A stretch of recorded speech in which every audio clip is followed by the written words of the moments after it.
Hollywood sempre soube transformar sonhos em produtos. E, entre seus maiores encantos, estavam as crianças que cantavam, dançavam e sorriam para as câmeras, pequenas estrelas que pareciam ter nascido para brilhar. Mas por trás do carisma e da doçura, existia um sistema que via essas crianças não como artistas, mas como investimentos. A fama vinha cedo, e cobrava caro. Este é o lado sombrio das Child Stars, as estrelas mirins que brilharam, sofreram e, em muitos casos, se perderam antes mesmo de crescer.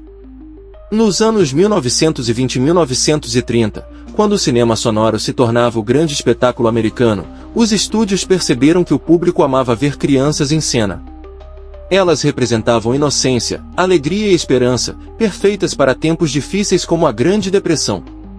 Logo, Hollywood criou uma verdadeira fábrica de astros mirins.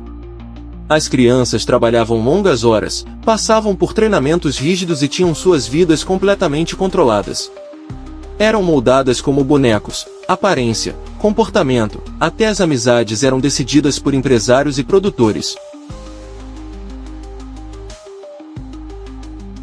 Nos anos 1930, Shirley Temple virou o rosto da esperança americana. Com apenas 6 anos, ela já era a estrela mais lucrativa da Century Fox. Enquanto o país enfrentava a pobreza, milhões iam ao cinema para ver aquela menininha sorrindo e dançando. Mas o preço da doçura era alto. Shirley cresceu sob uma rotina exaustiva, com pouquíssima liberdade. E quando a adolescência chegou, Hollywood não soube o que fazer com ela. A carreira despencou, e a menina prodígio descobriu cedo que o público não perdoava o envelhecimento.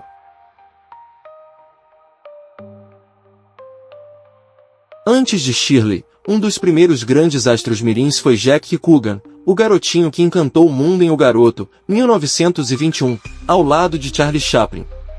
Seu rosto virou símbolo do cinema mudo, e ele faturou milhões ainda criança. Mas quando atingiu a maioridade, descobriu que todo o seu dinheiro havia sido gasto pelos próprios pais. O caso gerou tanto escândalo que levou à criação da Lei Coogan, que até hoje garante que parte do salário de artistas mirins seja protegido em um fundo próprio. Foi um dos primeiros sinais de que Hollywood precisava de limites, mas a exploração continuou. Elizabeth Taylor começou aos 10 anos, no filme Lassie. Logo, se tornou uma das favoritas dos estúdios. Mas o público via nela algo diferente, uma beleza madura, que Hollywood não hesitou em explorar.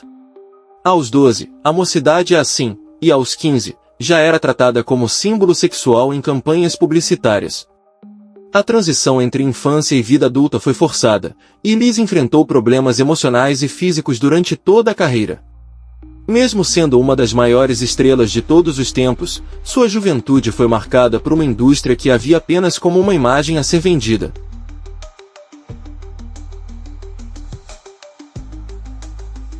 Natalie Wood começou a atuar aos 5 anos de idade e encantou o público em Milagre na Rua 34, 1947. Mas por trás dos sorrisos de menina doce, havia uma infância cheia de pressão e traumas. Durante uma gravação ainda criança, Natalie sofreu um acidente terrível em uma ponte. Uma cena exigia que ela atravessasse uma estrutura frágil sobre um rio, e a ponte acabou cedendo. Ela caiu, se feriu gravemente e quase se afogou. Mesmo apavorada, o diretor, com o consentimento da mãe, exigiu que ela repetisse a cena. O episódio deixou uma marca profunda. Natalie desenvolveu um medo intenso de água, um trauma que a acompanhou por toda a vida, e que, de forma trágica, se conectaria ao seu misterioso afogamento décadas depois, em 1981. Ela cresceu diante das câmeras, estrelando Rebelde sem causa e amor, Sublime Amor, mas carregava a angústia de uma infância que nunca lhe pertenceu. Era a prova viva de como Hollywood podia transformar um sonho infantil em um pesadelo permanente.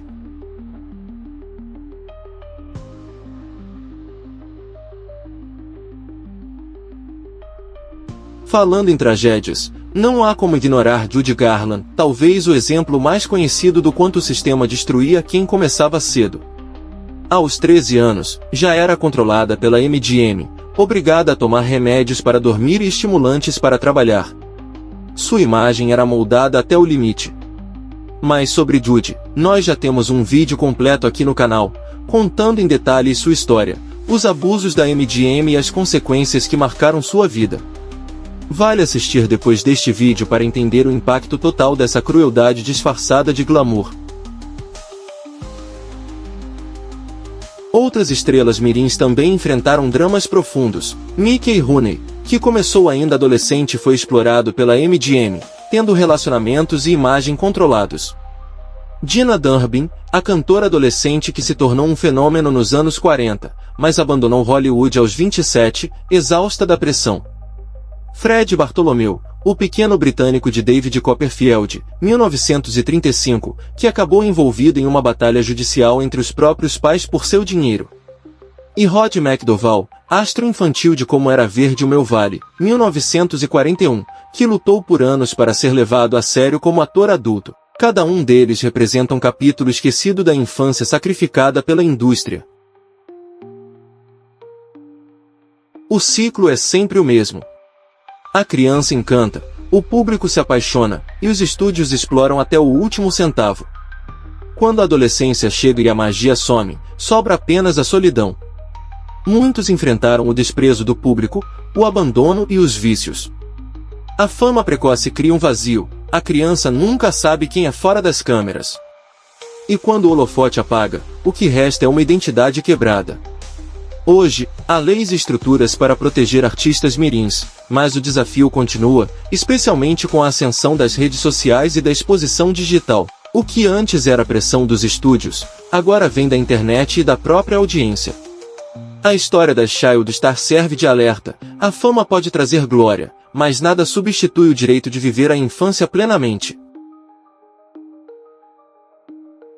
Hollywood construiu impérios sobre o sorriso de crianças que, muitas vezes, choravam quando as câmeras paravam. Entre aplausos e contratos milionários, perderam o que jamais poderiam recuperar, o tempo. E talvez, o verdadeiro papel dessas antigas estrelas não seja nos lembrar do glamour, mas do preço que o sucesso cobra quando chega cedo demais.